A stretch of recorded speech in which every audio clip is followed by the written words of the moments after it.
Welcome to the AFR Saints channel, where we provide you daily content on your favorite team, the New Orleans Saints. Do us a favor and hit that subscribe button. Be sure to leave your comments below and smash that like button.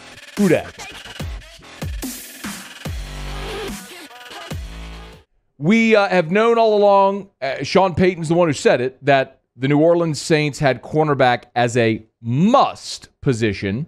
They have added a free agent cornerback, but they got the weekend started by adding a running back, and it is a familiar face. Devonta Freeman, longtime Atlanta Falcon, is now officially a member of the New Orleans Saints. He reached an agreement with the Saints, formally announced by the team over the weekend, and Freeman was introduced to New Orleans earlier today as he was on the practice field with the Saints. It was interesting hearing Freeman sort of introduce himself and talk about joining the Saints. Listen to Freeman talk about the opportunity here to join a team that was his rival for so many years in Atlanta.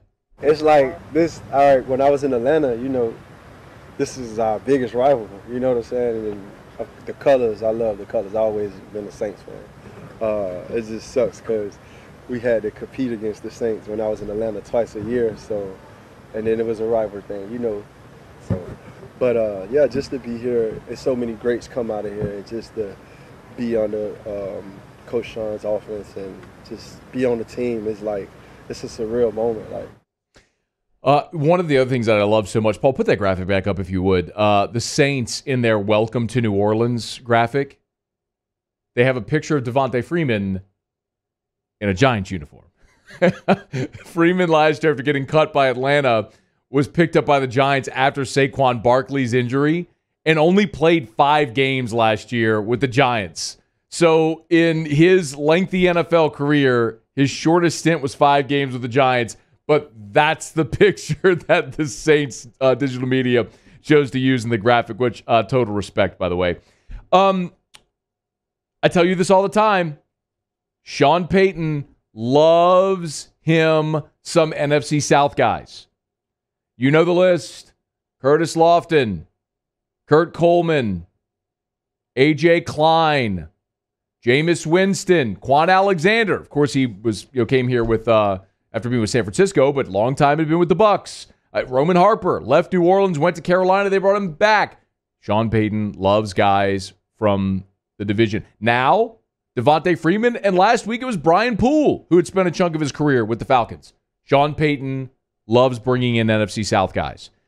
I think there is certainly a two-pronged benefit to bringing in Devonta Freeman. Now, Sean Payton explained it when he met with the media on Monday about why they liked signing Devonta Freeman. It started really with Ty Montgomery. Ty's played running back for us. He's played receiver for us. And we want to focus a little bit more, most of his reps at the receiver position. So we were one light at the running back position.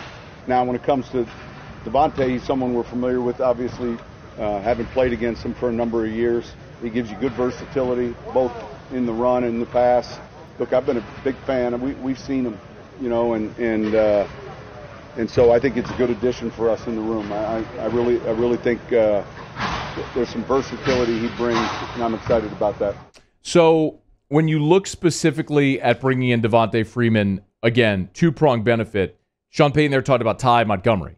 Remember, Ty Montgomery was one of the guys last year that I was very excited to see how he fit into this offense. He seemed like the perfect guy who's been both a receiver and a running back at the NFL level and in college at Stanford. He was going to fit perfectly with what the Saints and Sean Payton wanted to do. He was injured last year and ended up playing in just 6 games. So he only had 19 rushes and 3 receptions the entire season. Now no Mike Thomas for the start of the season. You're looking for options among the pass catchers. This makes a lot of sense. Ty Montgomery's been with your organization. Now you can focus him at receiver because you have Devonta Freeman, who certainly is a more accomplished running back in the NFL than Ty Montgomery. I guess there's also sort of the added benefit of the fact that both Devonta Freeman and Jameis Winston were teammates at Florida State, won the national championship together in 2013. So the familiarity with those two is there as well, which would certainly help because Jameis is going to be the starting quarterback. And like I told you, Jameis is going to be the starting quarterback. Ty Montgomery, by the way, his best season ever was back in 2016 as a pass catcher, where he had 44 receptions for 348 yards. So it's 5 years ago, but if you could sort of reconnect with some of that, fantastic. Helps you in the passing game, and then you add a more accomplished runner in Devonta Freeman. The other thing that's really interesting, I think, is that Devonta Freeman could also potentially help Alvin Kamara in the pass game as well. Kamara is, as we know, Saints' best runner they have, arguably their best offensive player. And with Mike Thomas out, you're looking for options in the pass catch game.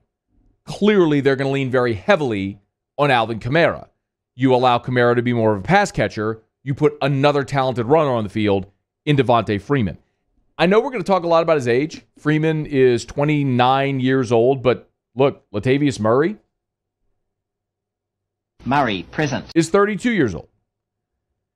You do have two aging running backs here, but you just need to squeeze as much out of the orange as you possibly can for this season, or at least until Mike Thomas comes back and Kamara can settle into more of a traditional role.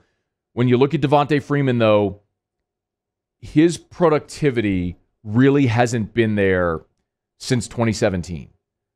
In 2018 in Atlanta, I played in just 2 games. Came back in 2019, played 14 games, but saw his yards per carry average go down all the way to 3.6. But in 2017, it was 4.4. So his yards per carry average dropped almost a full yard the last full season he played in 2019. And then obviously the Falcons let him go. Spent just 5 games with the Giants a year ago, where he had 54 rushes for 172 yards, average only 3.2 yards per carry. That was by far his career low. So what is left in the tank? Now, Devonta Freeman was asked that today, and he said, is there any gas left in the tank? He said, I'm all gassed up. That was his quote. But we're going to find out relatively soon here in this season with Devonta Freeman joining the running back room. The other get over the weekend is Prince Amukamara, who there are pros and cons. And listen, Sean Payton last week talked about cornerback being a must. And they were going to add a veteran cornerback in free agency. That much we knew all along, that this was going to happen. And we've run through the list, y'all. It's not like there's this great long list of available free agents at cornerback. We have run through the list of the veteran free agents that are available, and there ain't a whole lot of them that really jump off the page that are going to get you excited. We did this last week. I'll do it again. Richard Sherman, DJ Hayden, Josh Norman, Buster Screen, Michael Davis, Garyon Conley, LaShawn Sims, Justin Bethel, Nickel Roby-Coleman, Johnson Batamosi, Nico Thorpe, Sherrick McManus, Dre Kirkpatrick, Jonathan Joseph, Tremont Williams, Artie Burns, Jason Verrett, Philip Gaines, Tony McRae, EJ Gaines, CJ Godwin. You get the point. I mean, there's some you recognize. Rashard Robinson, Kevin Tolliver, a couple of LSU guys. Natrell Jamerson was a Saints draft pick back in the day. Savion Smith is on that list as well, looking for a job. You just don't have a lot of really great free agent options. So you were going to pick what you felt was the best of a lot of not great options. A lot of not great options. So if they bring in Prince Amukamara and they decide he's the guy, they work him out, he's the guy. Okay. A couple of things I like about it. Number one, he is a boundary corner. He's been a boundary corner his whole career. And if he's able to stick there, that means the rest of your secondary can kind of stay in their spots. You know, one of the questions we've had is it maybe P-Rob who ends up going to the outside? Well, is it Ken Crowley? I don't think that anybody feels super comfortable with those options if that's what it came down to. So in bringing in Prince Amukamara, you play Marshawn Lattimore on one side, and you have Prince Amukamara on the other side. That also allows P.J. Williams to stay in his dime role. That allows P-Rob to stay as a nickelback, which is really where he started to thrive in Philly and why the Saints brought him back here. So I do like that. You also have a guy that's a former number 1 first-round draft pick. He won a Super Bowl. He started 99 games. So he's super experienced, and I like that. And I could also throw in, as a pro, if you want me to spin it this way, the fact that Prince Amukamara did not play in 2020, which means He's healthy. He basically had a year off. Now, the other side of that is the reason he had a year off is because when he got cut by the Bears, he went to training camp with the Raiders, made it all the way to the final cut, and was let go. And then he spent last season on the Cardinals practice squad, where you're on a practice squad, man, any team could sign you to their active roster at any point during the year, and at no point was he signed, which kind of tells you maybe he's done. We're going to find out relatively quickly. I mean, I can get on board with Lattimore on one side and Amukamara on the other.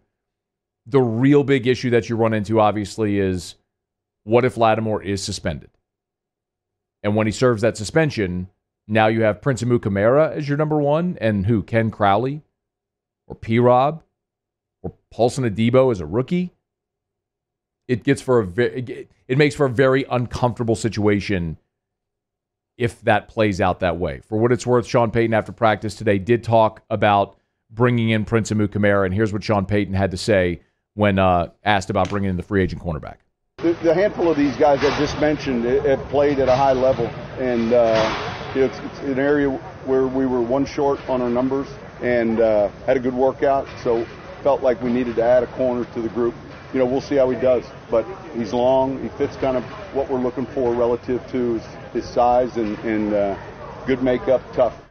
A couple of veteran guys who certainly are accomplished in their NFL careers joining the Saints. How much gas do they have left in the tank? How productive can they be at this point in their career? Amukamara is 32 years old. It is worth mentioning. The Saints did also sign, reportedly, according to Dan Graziano, a Kavari Russell, who's likely a backup special teamer in the secondary. So we'll see if that's just a camp body or someone who could actually make the roster. Hey, thanks so much for watching. Please leave your comments. I love to interact. And be sure to hit the red subscribe button below.